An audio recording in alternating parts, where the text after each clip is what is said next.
y santos días les dé Dios, mis queridos hermanos. Les saludamos con alegría esta mañana de sábado, repito, por la mañana, todavía de la quinta semana de Cuaresma. Estamos ya por empezar la Semana Mayor, la Semana Santa, y mañana inicia este proceso con el Domingo de Ramos. Enviamos un tremendo saludo al tremendo Adrián que nos acompaña en los controles y hace que este programa llegue a usted como Dios manda. Y para iniciar nuestro programa de hoy, le voy a pedir a Fabián que nos sintonice con el Señor a través de la oración. Fabián. Claro que sí, Jorge. Señor Jesús, con este mismo ramo te acompañamos hoy a recorrer tu entrada en Jerusalén con nuestra presencia. En el templo dijimos que somos tus seguidores y que tú eres el Rey de los Reyes. Hoy te pedimos que protejas a nuestra familia de todo mal y nos conviertas en testigos de tu amor y tu paz, para que un día podamos reinar contigo en la Jerusalén celestial, donde vives y reinas por los siglos de los siglos. Amén. Muchas gracias, Fabián.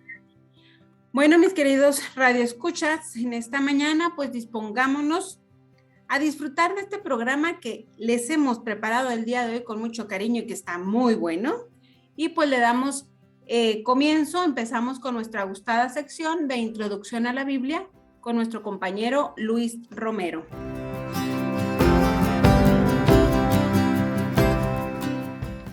La ociosidad es hija de la pereza y muy amada de su madre. Lleva en su seno el germen de todos los vicios, y las pasiones se desenvuelven, se desarrollan y crecen dentro del corazón ocioso. La ociosidad aleja del alma la tranquilidad y la paz. Su inercia pierde y hace infeliz al corazón que la posee. Ay del mundo si no despierta ya del letargo funesto en que yace dormido. Tiempo es ya de que sacuda la ociosidad en que se ve sumergido y corra y vuele por los caminos del espíritu y de las virtudes. Que se levanten las almas al trabajo, que aplasten con el fuego del amor activo a la pereza y a la ociosidad, las cuales jamás podrán ser admitidas en la vida espiritual. Esto nos dice Concepción Cabrera de Armida, mi querido hermano, muy buenos días. Este es el libro Amor Activo. Y bueno, pues nos haremos la pregunta, ¿esto qué tiene que ver con nosotros, los cristianos de hoy? ¿Qué tiene que ver con nuestras comunidades católicas? Porque bueno, se supone que ya todos ya estamos convertidos en Cristo, ya somos puros y sin malicia, y ya eso no existe en nuestras comunidades cristianas actuales, no puede ser. Es más, hay algunos que dicen, mira, ve al libro de Hechos, ahí verás cómo vivían las primeras comunidades. Yo me niego a creer que haya gente ociosa. Mire, mi querido hermano, y mire, mi querida hermana, eso de las comunidades muy bonitas, como usted dice, sí es cierto, fue allá al inicio. Fue el momento de salir de esa burbuja color de rosa en que nos creamos, o en que fuimos creándonos solos con la imaginación. En nuestras comunidades hay uno que otro que no se ha convertido por completo. De hecho, está demostrado en la experiencia que hemos tenido en retiros en la parroquia, varios hemos comentado y es cierto. Después de un retiro de evangelización o de un retiro de Cuaresma o de un retiro espiritual cualquiera, hay dos tipos de gentes que salen de ahí. Unos que están convertidos y otros que están convencidos. No sé cuál sea usted. Pero esos convencidos, pues, ya no van tan bien que digamos. Mire, vamos a la Biblia y entonces ahí empezamos a despejar dudas. Nos dice la segunda carta de Tesalonicenses, capítulos 3, del 6 al 15. Les ordenamos, hermanos, en nombre de nuestro Señor Jesucristo, que se aparten de todo hermano que lleve una vida ociosa, contrariamente a la enseñanza que recibieron de nosotros. Cuando estábamos nosotros entre ustedes, no vivíamos como holgazanes, y nadie nos regalaba el pan que comíamos. Esto dice la segunda carta de Tesalonicenses, mi querido hermano. La ociosidad, entonces, un poquito antes de entrar en eso, déjeme la defino. La ociosidad es una condición que tiene alguien en la que está desocupado, que no hace nada, no tiene obligaciones que cumplir, no hay provecho, no hay fruto, y si es un objeto, es algo que está ocioso, algo que no se usa para lo que fue destinado. Por ejemplo, usted puede ver un terreno baldío, un terreno que no tiene nada, y dice, ese terreno está ocioso. Puede ser un terreno, oiga, pues se puede sembrar maíz, se puede sembrar algodón, pues sí, pero está ocioso, no está haciendo nada, no hay fruto.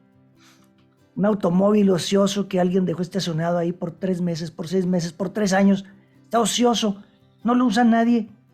No, pues ya se le desponcharon las llantas, se pudrieron las llantas, ya se le desbarató la pintura, ya que se ve como un automóvil viejo, ya eso es lo que le pasa al alma ociosa, que se empieza a avejentar y se empieza a ir pudriendo lentamente el corazón por dentro.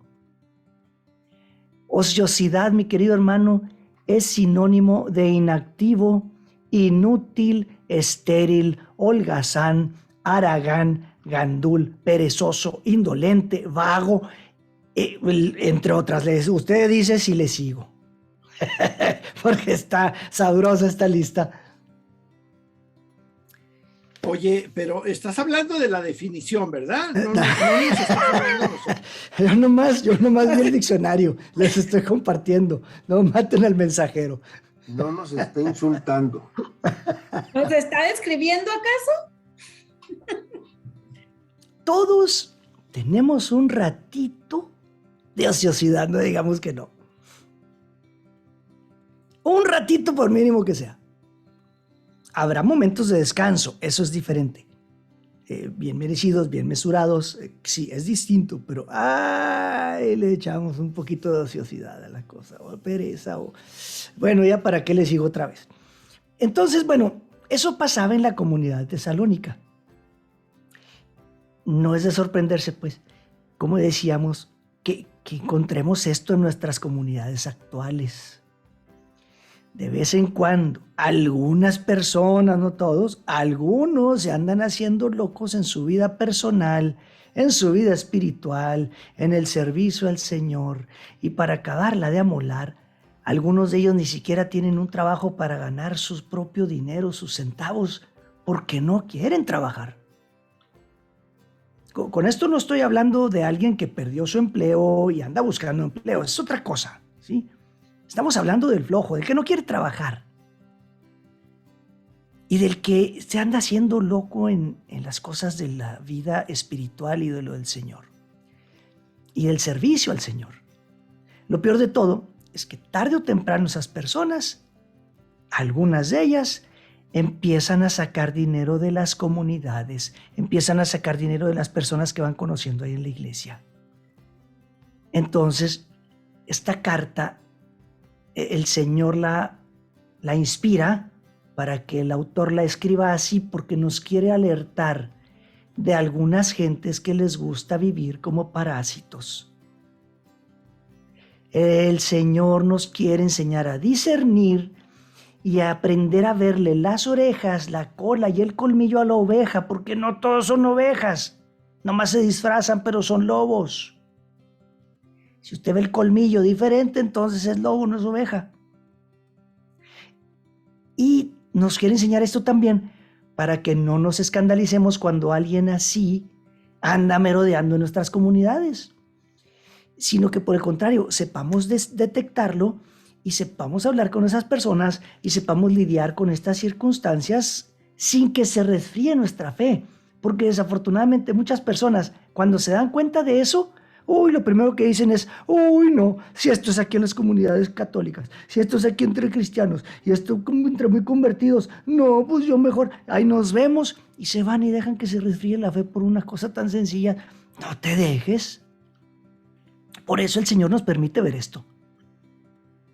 Entonces, bueno, por si había dudas, vamos a 2 Tesalonicenses 3, versículos 10 y 11.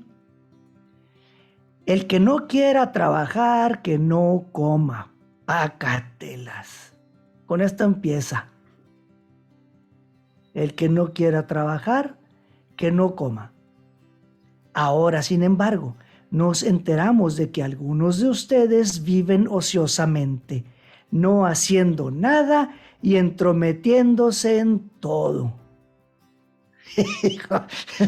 Más directa y más bonita y más derechita no la podía soltar el Señor. En Tesalonicenses, la primera de Tesalonicenses 4, el 10 y 11 dice: hermanos, los exhortamos a que progresen más y más y a que pongan su empeño en vivir pacíficamente, ocupándose cada uno de lo suyo y trabajando con sus propias manos como les hemos recomendado. Ahora sí, esta no lleva curva, no lleva jiribilla, es una recomendación derechita.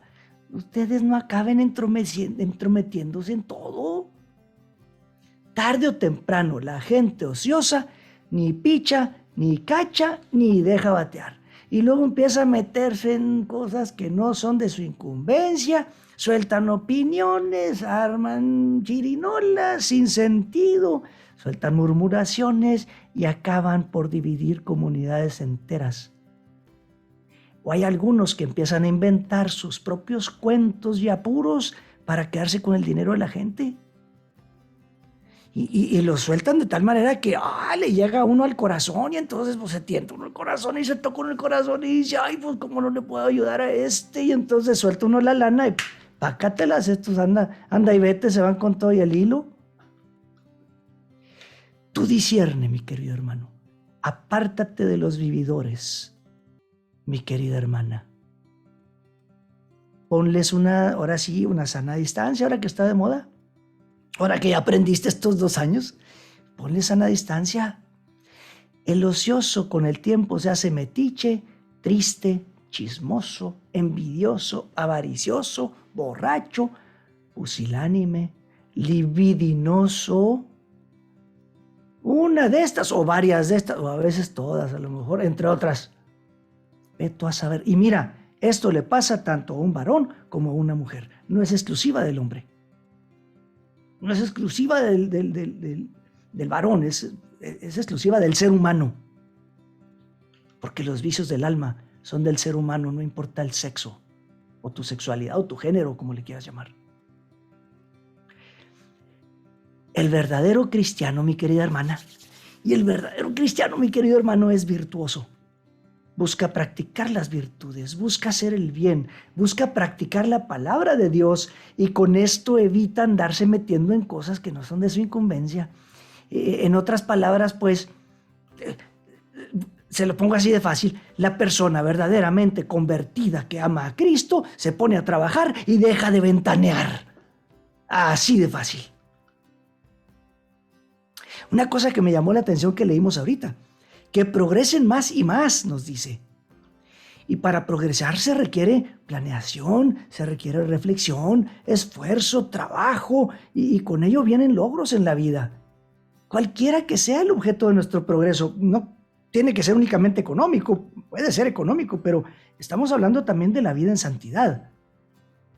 Otros espacios de la vida cualquiera progresen más y más, porque vas obteniendo una realización humana. El que trabaja inteligentemente va progresando. Y digo inteligentemente porque hay mucha gente que dice, ay, sí le echo muchas ganas. Pues sí, pero estás como la ardillita, el hámster ese que nomás le está dando vueltas y vueltas al mismo círculo y no sale donde mismo. Hay que trabajar inteligentemente, abusado, listos, con reflexión, con sabiduría, como nos dice Proverbios, y vas progresando. Porque el trabajo dignifica.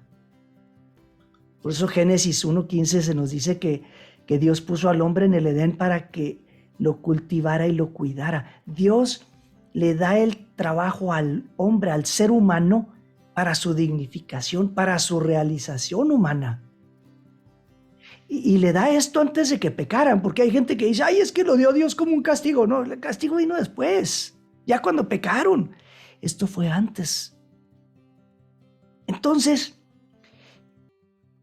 ¿qué debemos de hacer en caso de tener ociosos ahí en la comunidad? Primero que nada, pues hay que hablar con el sacerdote, con la debida discreción. Hay que pedir su consejo, su guía, su ayuda, y pues lo que vaya guiando y diciendo el sacerdote hay que seguirlo. Segundo, vamos a 2 Tesalonicenses 3, versículo 15. No lo consideren como un enemigo, sino repréndanlo como a un hermano. Mi querido hermano, nuestras correcciones deben de ser fraternas en Cristo y no con humillaciones ni malos tratos. Entonces ese fue el segundo, pues. Primero con el cura, ok. Segundo, referirnos a la Biblia para poder tratarlo humanamente como debe ser. Tercero, nunca te creas las historias por las cuales necesita dinero. Créemelo, a mí ya me hicieron menso. No una, varias veces. No te dejes, que no te pase a ti. No te creas las historias que te cuenta la gente o la bola de cuentos y que ay, ando todo compungido ahí sacando del bolsillo, rascándole al bolsillo para darle el dinero a este y sale con que ya no regresa ni para dar las gracias. No, no le creas. Ahora bien, ¿qué pasa y qué hago si yo soy uno de esos flojos, ociosos, haraganes, gandules y todo eso que nos dice el diccionario? Bueno, en el versículo 12 de 2 Tesalonicenses 3 dice: a estos les mandamos y los exhortamos en el Señor Jesucristo que trabajen en paz para ganarse el pan. Tan, tan. Y fíjese, Conchita Cabrera también nos dice que la ociosidad y la pereza se abaten con vencimiento y con dominio propio. Vencimiento y dominio propio. Dos virtudes preciosas. Ay, es que están calientitas las cobijas en la mañana. Véncete a ti mismo, vence tu pereza, levántate y vete a chambear. Ay, es que no se antoja porque mira, es que dormí no muy bien. Domínate a ti mismo y vete a trabajar. Dos virtudes preciosas. Y me atrevo a agregar que el trabajo es fruto de esas dos virtudes.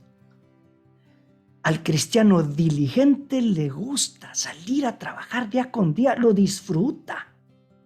No se puede estar ahí inactivo, no se puede ver la señora que anda, la que es ama de casa y anda en sus quehaceres. Mire, yo aquí, si me descuido el sábado en la mañana, me echa la basura a mi mujer también. No, te voy a andar listo. Anda diligentemente. Hay que andar así, disfrutar el trabajo. 2 Tesalonicenses 3:13 nos dice: en cuanto a ustedes, hermanos, no se cansen de hacer el bien. Mi querido hermano, así vive un cristiano. Así trabaja y practica las virtudes. No te canses de hacer el bien. Jamás. Echa fuera la ociosidad. Y me topé por ahí con un discurso de José Mujica. Este señor fue presidente en Uruguay hace como 10 años. Y dice, esto lo estaba dirigiendo a jóvenes, estas palabras, les dice: la vida se te escapa minuto a minuto y no puedes ir al supermercado a comprar vida. Entonces lucha por vivirla, por darle contenido a la vida. La diferencia de la vida humana a las otras formas de vida es que tú le puedes dar hasta cierto punto una orientación a tu vida. Tú no eres como un vegetal que vive porque naciste. Después de haber nacido puedes darle un contenido a tu vida o no. Me atrevo a agregarle, eso depende de ti si le quieres dar contenido. Pídele al Espíritu Santo que te llene de entusiasmo para que eches la ociosidad fuera y le des contenido a tu vida. Sal del ocio, mi querido hermano. Eclesiástico 17:3 nos dice que Dios creó al hombre, y dice, y lo revistió de una fuerza como la suya, haciendo a los hombres a su imagen. Ah, mi querida hermana, Mira, mi querido hermano, tú tienes la fuerza suficiente para salir de la ociosidad y dejar los sueños de la vida cómoda, hedonista, confortable, porque me lo merezco, sin esfuerzo alguno. No, Señor, dale sentido a tu vida. Dios te dio una fuerza como la suya para que superes obstáculos, para que salgas de tu ociosidad. No te dejes vencer por la pereza. Y si alguna vez has caído, puedes levantarte por ti mismo, vencer tu mismo vicio, dominarte a ti mismo y salir de ahí. Pídele al Espíritu Santo que te dé la esperanza necesaria para inspirar tus sueños, para inspirar tus metas, para inspirar tus aspiraciones mismas, caminos, tus ilusiones. Lucha por eso. No te pierdas de esta maravillosa oportunidad que tienes de vivir y saborear la realización en cada minuto de tu existencia. Empieza hoy. Cambia hoy. Deja la flojera hoy. Deja la televisión, los videos, los pasatiempos. Dedícate con enjundia, con pasión a cumplir con esa misión que Dios te ha encomendado. Trabaja.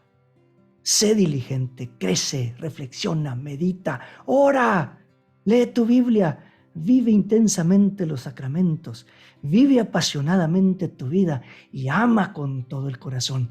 Saborea el presente y mira hacia el futuro. Pon los pies sobre la tierra y tu mirada en el cielo y actúa en consecuencia. Agradece y disfruta del milagro de vivir. Hasta ahí llego, mi querido hermano. Se me acabó el aire ya. Gracias, Luis, por esta reflexión. Esto de la ociosidad me hizo recordar a aquellos que a veces, porque más de alguna vez lo hemos hecho, hemos navegado de muertito o nadado de muertito, dicen ahí, ¿no? Dejándonos llevar por la corriente, dejándonos apapachar y de repente estirando la mano a ver qué pesco, a ver qué agarro ahí en la corriente del río, ¿no? Y creo que esto es muy importante porque el Señor nos ha dicho, haz las cosas con alegría. Es San Pablo, ¿no? Quien nos dice, sean felices, sean alegres, hagan las cosas bien y hagan las cosas con gusto y hagan las cosas con alegría. Hay que ser cristianos alegres, no hay que ser cristianos tristes, porque bueno, puede haber algún cristiano triste, que no es lo mismo que haya un triste cristiano, y el ocioso se convierte en eso, un triste cristiano que anda viendo a ver de dónde puede sacar provecho. Yo creo que esto nos deja claro que hay que trabajar, hay que hacerlo con gusto, hay que amar lo que hacemos, porque como bien dijiste, Dios nos dio el trabajo. La pena por el trabajo es consecuencia del pecado, pero si no hay ese pecado o no estamos en esa sintonía, podemos hacer las cosas que hacemos con alegría, dar el servicio con alegría, ayudar al prójimo con alegría, incluso encarar a los conchuditos con alegría. No estarnos ahí quejando y haciendo maledicencia de la gente. Así que, bueno, pues es una tarea interesante la que nos da las cartas a los tesalonicenses el día de hoy, pero pues no crea usted que ya acabamos. Hay más. Vamos a un pequeño corte, regresamos para ver el personaje bíblico de hoy. Volvemos.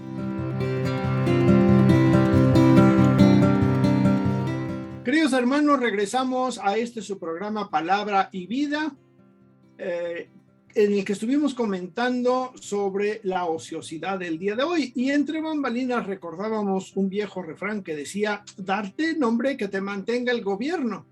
Y ojo, porque estamos muy cerquita y usted no se deje, ni que lo mantenga el gobierno, ni que lo mantenga nadie. Usted trabaje, porque el que no trabaja, que no coma, y el que come, pues es porque trabajó, y si no trabajó, pues trabaje extra para que alcance para más. Pero vamos a dejar ahí el tema de la ociosidad y del trabajo. Y vamos al personaje bíblico de hoy que nos tiene Katy, que resulta ser un general muy interesante. Katy, te escuchamos. Ay, muchas gracias, Jorge. Pues aquí, vamos a platicarles el día de hoy. Esta mañana les voy a platicar de un personaje que por lo regular lo ubicamos, y más en esta temporada de Cuaresma. Es Poncio Pilato o Poncio Pilatos. De repente, así hay traducciones. Nuestro personaje del día de hoy no tenemos muchos datos personales. Lo que los estudiosos nos dicen es que fue el quinto procurador de Judea a partir de la destitución de Arquelao por Augusto, aproximadamente en el año 6 después de Cristo. Nuestro personaje fue designado procurador de Judea por Tiberio hacia el año 26 para suceder a Valerio Grato, así como que hubo muchos cambios en ese entonces. Llegó a Judea ese mismo año de su nombramiento y pues tomó ahora sí posesión de su gobierno. Estuvo acompañado por su esposa, aunque la ley romana no permitía que estuviera su esposa con él, Augusto lo permitió. Ahí se platicaron y se acordó que la esposa de Poncio Pilatos estuviera con él en la provincia. Pilato. Ay, ¿dónde ha oído esto? ¿Dónde ha oído esto, caramba? Cualquier parecido con la realidad es mera coincidencia, ¿verdad? Exacto. Él no quería llevársela, pero le dijeron sí, cómo no, y se la tuvo que llevar. Bueno, Poncio Pilatos ejerce su gobierno en el Imperio Romano en Palestina durante los años 26 y 36 después de Cristo. Él es el único oficial romano que es mencionado en el Credo de los Apóstoles.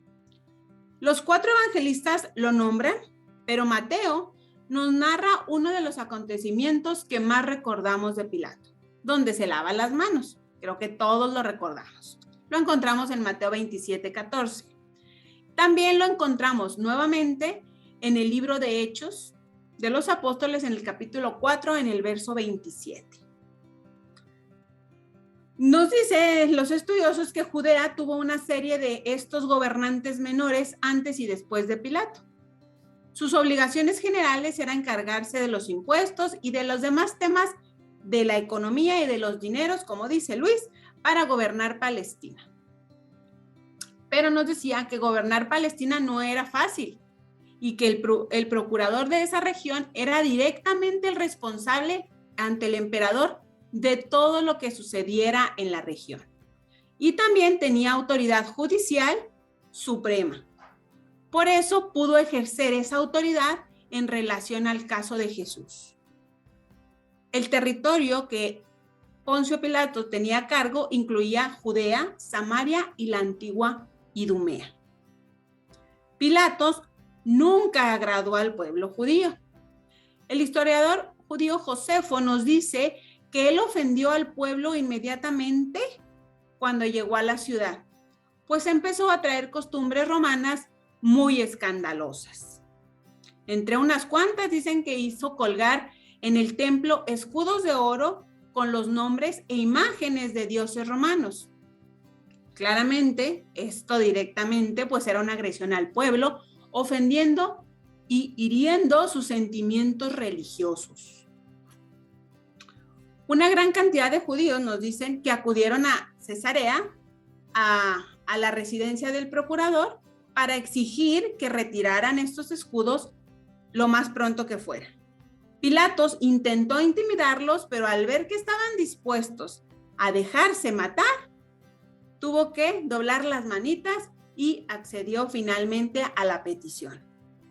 Más tarde, una de las tantas que hizo nuestro personaje, dice que tomó el dinero del tesoro del templo para emplearlo en la construcción del acueducto para llevar a Jerusalén el agua de las regiones montañosas del sur de la capital.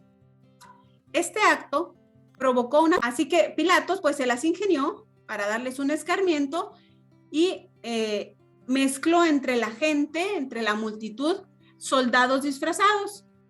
Así pudieron, llevaban escondidos garrotes y puñales, y nos dice que Pilatos dio una señal y así fue como fueron asesinados muchos judíos, entre atropellados por la multitud al tratar de huir y otros pues a mano de los soldados.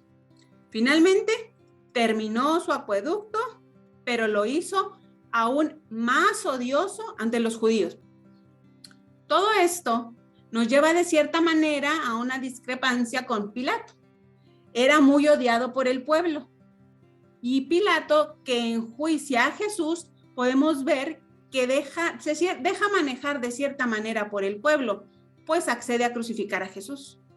Pero la explicación puede radicar en el hecho de que en ese momento el gobernador temía más a los judíos porque ya eran muchas las quejas que llevaba Roma, y eso a la larga pues le iba a traer más problemas con Roma. Pilato era procurador cuando Juan Bautista y Jesús comenzaron sus ministerios. Los procuradores de Judea acudían habitualmente a Jerusalén por cuestiones de las fiestas grandes, durante las fiestas donde eran multitudes de judíos las que se juntaban. En el capítulo 27 de Mateo, vemos cómo Jesús es llevado ante Pilato.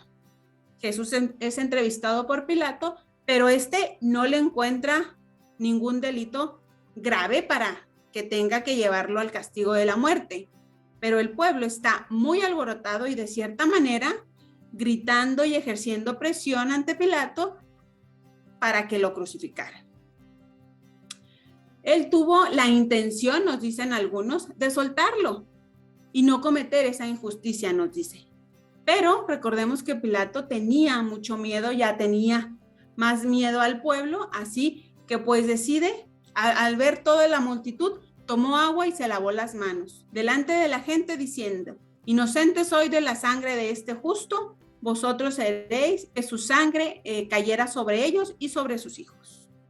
Pilato, con esta acción, quiso congraciarse con el pueblo, no tanto por ser un gobernador justo, sino más bien porque sabía que si pasaba algo ya de su agrado, todos irían a quejarse ante sus superiores.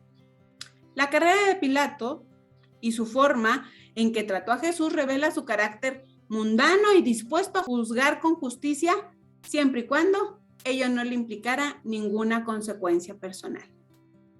Dispuesto a cometer un crimen que fuera de provecho para agradar al pueblo y así tenerlos tranquilos. Habiendo proclamado 3 veces la inocencia de Jesús y sabiendo que su deber era liberarlo, tomó a su conveniencia este acontecimiento para ganar puntos con todo el pueblo. Los historiadores nos narran que Pilatos fue destituido por la gran cantidad de quejas del pueblo. Tiberio mandó a Pilatos a Roma para comparecer ante Tiberio. Algunos historiadores coinciden que el final de Pilatos fue el suicidio. Exactamente no se tiene claro este dato, pero así es como nos dicen que murió. Con este personaje les quiero dejar unas preguntas para nuestro cuaderno bíblico. ¿Cuántas veces nosotros nos hemos lavado las manos como Pilatos ante alguna situación injusta? ¿Cuántas veces hemos sido injustos como Pilatos? ¿Y cuántas veces hemos hecho lo incorrecto para agradar a los demás, sabiendo que está mal lo que estamos haciendo? Son poquitas preguntas ahora, compañeros. Fueron poquitas. Ahora no me extendí tanto. Unas poquitas pero sabrosas. Eso sí. Sí. Una de las cosas, en algún lugar leí, en algún libro por ahí de estudio, leí que Poncio Pilato, por todos esos alborotos que tuvo con el pueblo judío y todas esas quejas que le llegaban al emperador, el emperador le dio un ultimátum. Sí, hay unos estudiosos que dicen que se suicidó y hay otros que dicen tienen esta otra teoría por ahí que dicen que el emperador le da un ultimátum y le dice: si hay otra rebelión de parte del pueblo, al que lo va a cortar la cabeza a ti, y luego ya mandaré a alguien que se quede en tu lugar para que controle aquello, ¿no? Entonces los romanos no andaban con despidos justificados o injustificados, te cortaban el cuello y punto.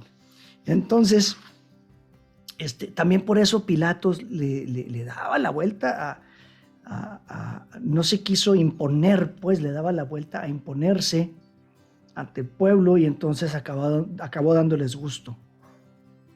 Y sí, está buena la pregunta, ¿cuántas veces nos hemos lavado las manos? Porque muchas veces ante las presiones de la vida, híjole, se nos olvida lo cristianos que somos. Pues esto ya nos invita a una reflexión de vida interior y de vida muy personal, ¿no? Y pues nos puede llevar a una buena confesión muy sabrosa. Dice un poema por ahí. Sí, dice un poema por ahí. ¿Cómo se dobla la frente a un plato de comida? Híjole. Jorge, tú querías decir algo por ahí. Bueno, pues hay quien vende su primogenitura por un plato de lentejas, ya ves cómo está la cosa. Pero fíjate. Desde Génesis, ¿verdad? Así es.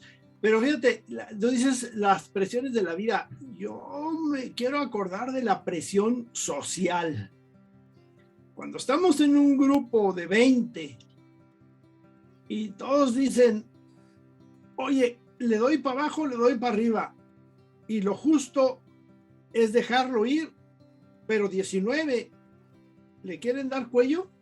¿Cómo cuesta trabajo inclinar el pulgar, no?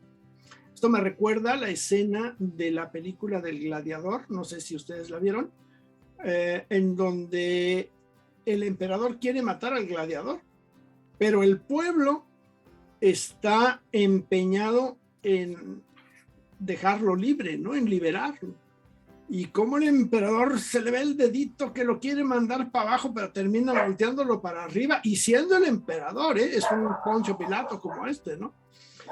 Como a veces por la mucha autoridad que tengas, por muy sabroso que te sientas, la presión de la gente te hace cambiar la opinión, y aún cuando la situación que tú estés defendiendo se ajusta.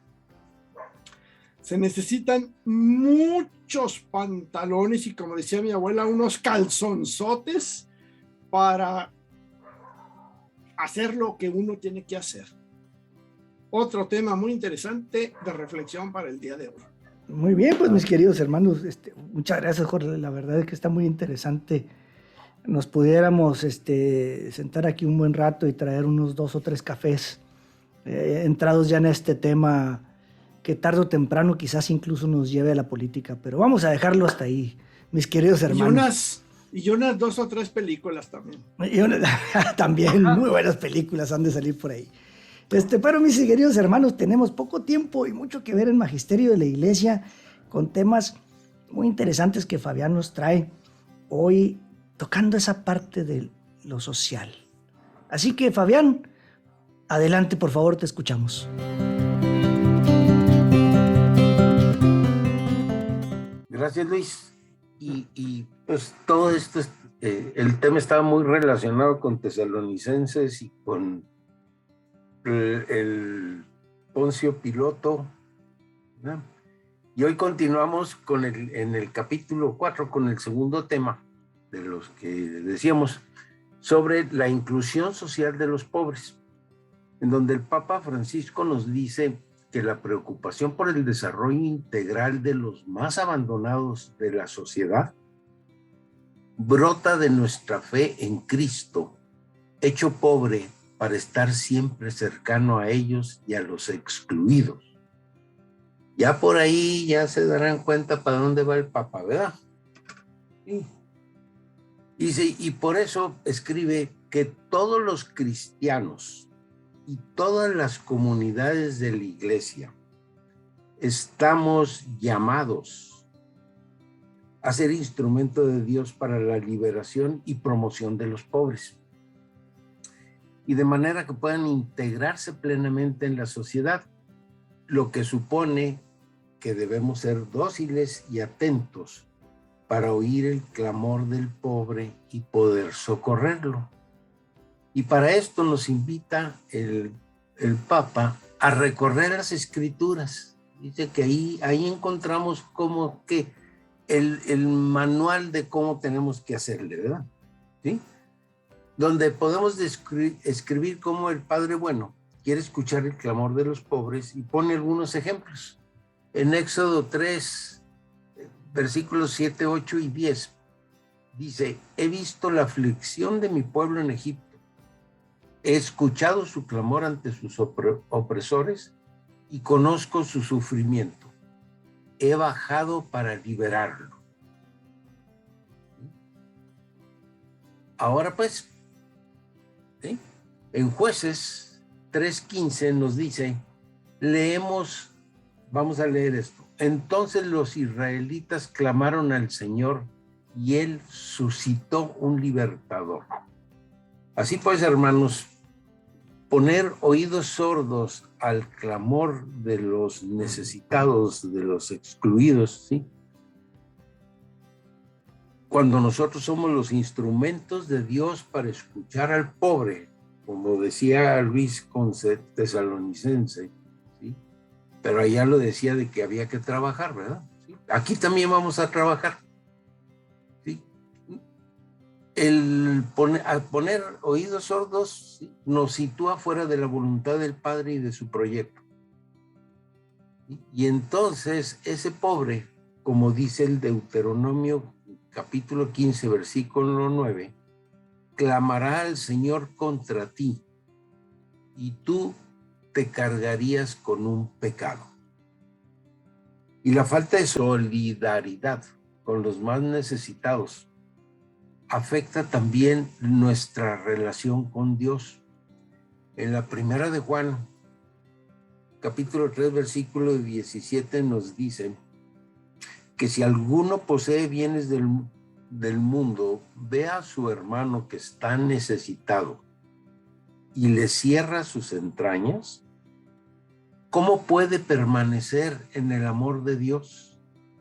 Luego, la Sagrada Congregación para la Doctrina de la Fe, en la instrucción Liberatis Nuncius, nos habla sobre la teoría de la liberación, diciendo que el Evangelio de Jesucristo es un mensaje de libertad y una fuerza de liberación, que es ante todo y principalmente liberación de la esclavitud radical del pecado.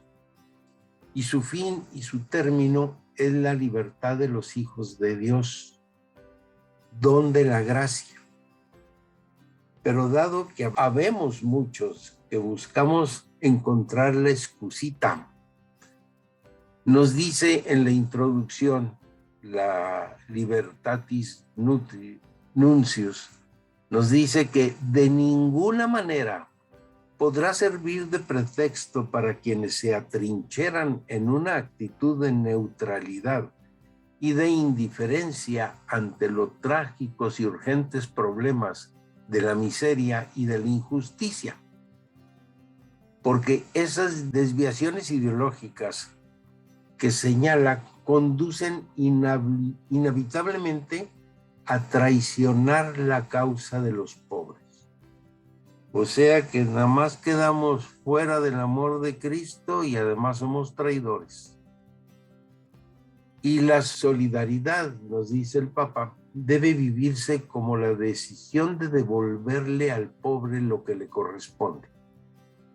Estas convicciones y hábitos de solidaridad, cuando se hacen carne, abren caminos a otras transformaciones estructurales y las vuelven posibles. Y en ocasiones se trata de escuchar incluso el clamor del pueblo entero, de los pueblos enteros de los más pobres de la tierra. Porque la paz se funda no solo en el respeto de los derechos del hombre, sino también en el de los derechos de los pueblos. ¿Por qué? Pues porque los pueblos están formados por hombres y tenemos el derecho de nosotros, ¿no? Pero lamentablemente aún los derechos humanos pueden ser usados como justificación de una defensa hacia los derechos individuales o una defensa a los derechos de los pueblos más ricos o de las personas más ricas, ¿eh? Pero lo que debemos hacer es recordar siempre que respetando la independencia y la cultura de cada nación, el planeta es de toda la humanidad y para toda la humanidad. Y que el solo hecho de haber nacido en un lugar con menos recurso o menos desarrollo, eso no justifica que algunas personas vivan con menor dignidad. Y que en cada lugar, circunstancia, los cristianos, alentados por sus pastores, estamos llamados a escuchar el clamor de los pobres. Pero la iglesia quiere más todavía, porque no está hablando solo de asegurar a todos la comida o un decoroso sustento, sino de que tengan prosperidad sin exceptuar bien alguno, lo que incluye educación, acceso al cuidado de la salud, ¿sí? Especialmente el trabajo, porque en el trabajo libre, creativo, participativo y solidario, el ser humano expresa y acrecienta la dignidad de la vida.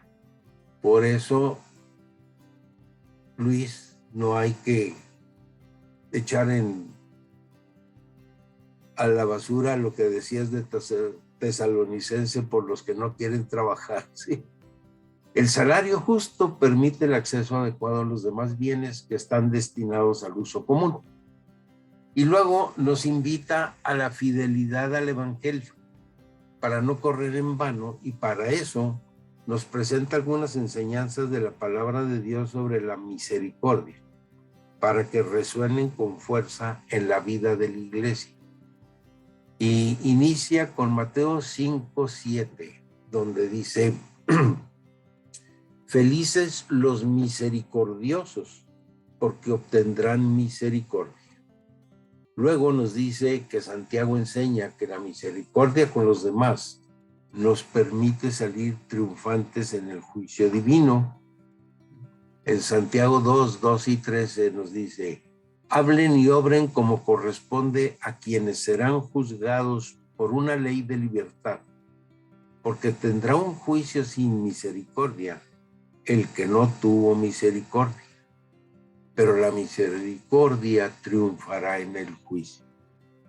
Y luego en Daniel 4:24 nos dice: rompe tus pecados con obras de justicia y tus iniquidades con misericordia para con los pobres, para que tu ventura sea larga. Y más gráficamente en Eclesiástico 3:30, como el agua apaga el fuego llameante, la limosna perdona los pecados. Y por tanto, Papa Francisco dice: es un mensaje tan claro, tan directo, tan simple y tan elocuente, que ningún método de interpretación eclesial tiene derecho a relativizarlo.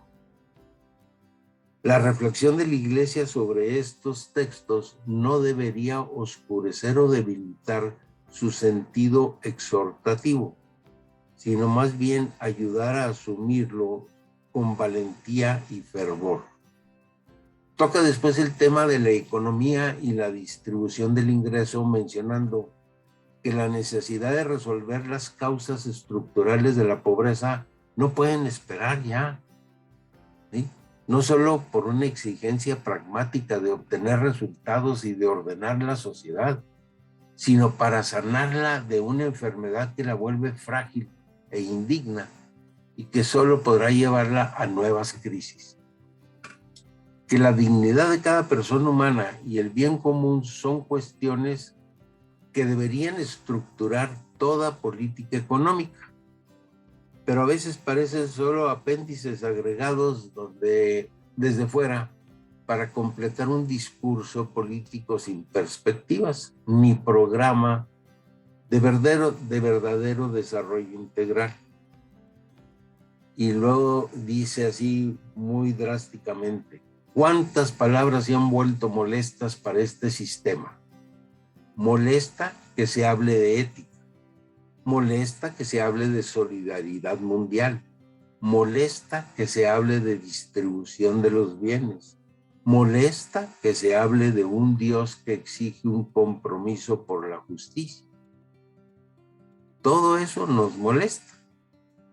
Y luego nos dice que es imperioso que los gobernantes y los poderes financieros levanten la mirada y amplíen sus perspectivas, que procuren que haya trabajo digno, educación y cuidado de la salud para todos los ciudadanos. ¿Y por qué no acudir a Dios para que inspire sus planes? Pregunta el Papa. Dice, estoy convencido de que a partir de una apertura a la trascendencia, podría formarse una nueva mentalidad política y económica que ayudaría a superar la dicotomía absoluta entre la economía y el bien común social. Pues hermanos, vale la pena meditar sobre todo lo que el Papa Francisco nos expresa en este tema, ¿sí?, de la inclusión social de los pobres. Es parte de lo que como cristianos debemos hacer. No debemos ser ociosos en esto. Hay que seguir también lo que dice Tesalonicenses, ¿sí? Bueno, pues hasta aquí llegamos y la próxima semana tocaremos el tema del bien común y la paz social.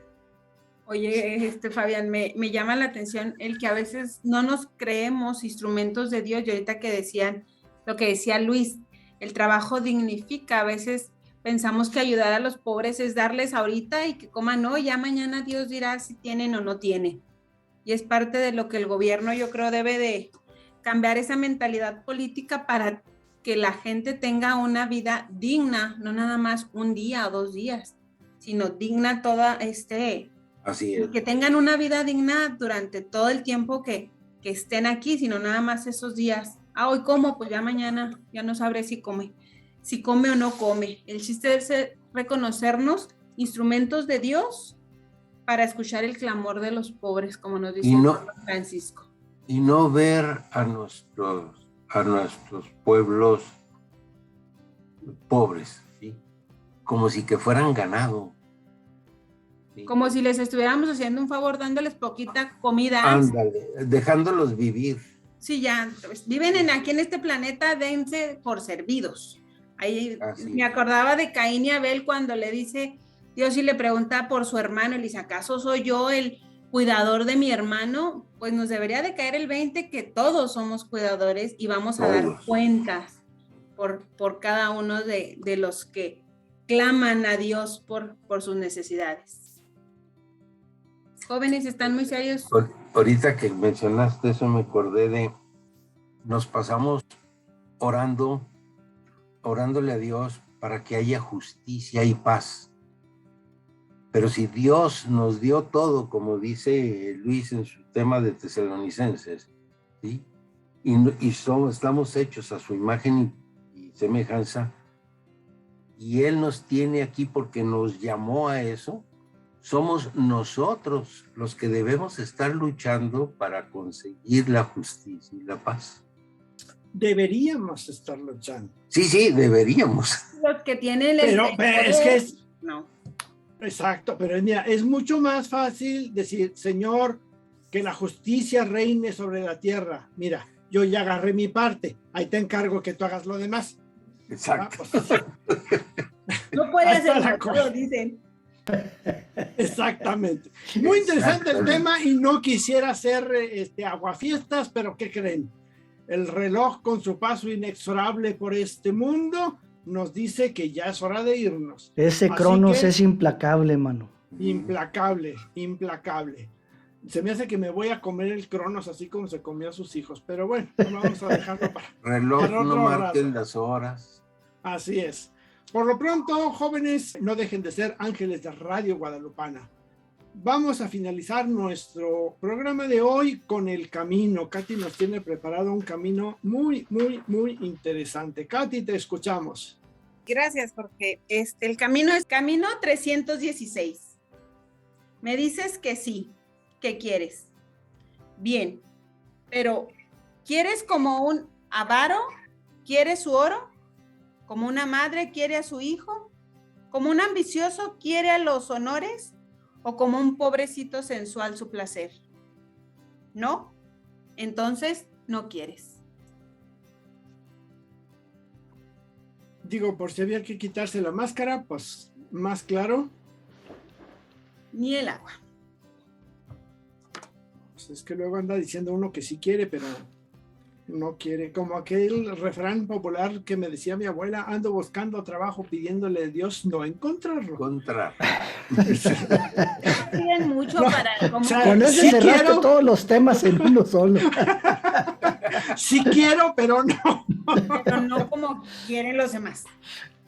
Así es. Bueno, pues nos despedimos con alegría y con el gusto de haber podido compartir con ustedes estos temas que esperamos les sirvan, le ayuden a crecer y por favor compártalo con quien más quiera usted en la vida. Estuvimos con ustedes el día de hoy. Fabián. Katy. Luis. Y Jorge en una emisión más de Palabra y vida.